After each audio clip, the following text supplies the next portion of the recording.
ಕೆಲವು ಬಾಗಿಲುಗಳನ್ನು ತೆಗೆಯಬಾರದು, ಕೆಲವು ಹೆಸರುಗಳನ್ನು ಉಚ್ಚರಿಸಬಾರದು.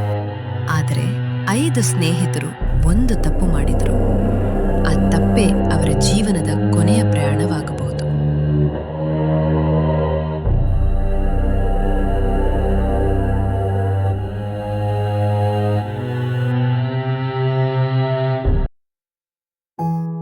ಬೆಂಗಳೂರು ನಗರದಲ್ಲಿ ಮಯೂರ್, ಪಲ್ಲವಿ, ರೋಹನ್, ಕರಣ್ ಮತ್ತು ಮೀರಾ ಬಾಲ್ಯದಿಂದಲೂ ಅತ್ಯಂತ ಆತ್ಮೀಯ ಸ್ನೇಹಿತರಾಗಿದ್ದರು.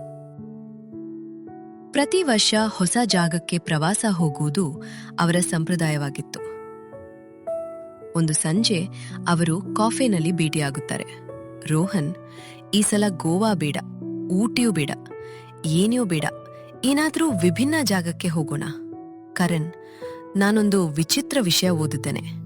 ಮೀರಾ, ಏನು?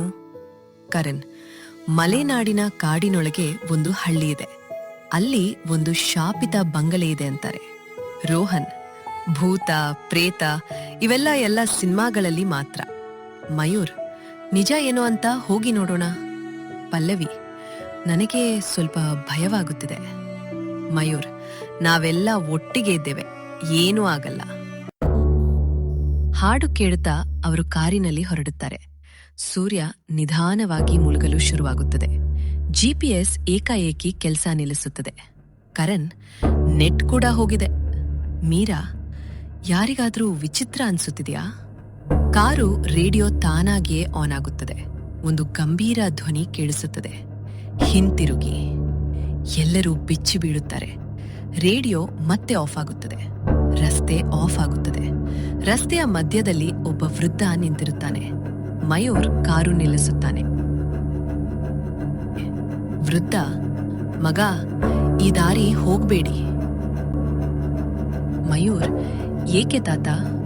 ವೃದ್ಧ, ಆ ಹಳ್ಳಿ ಜೀವಂತವರನ್ನು ಒಳಗೆ ಬಿಡುತ್ತದೆ, ಆದರೆ ಹಿಂದಿರುಗಿಸುವುದಿಲ್ಲ. ರೋಹನ್ ನಗುತ್ತಾನೆ. ರೋಹನ್, ಹಳೆಯ ಕತೆಗಳು.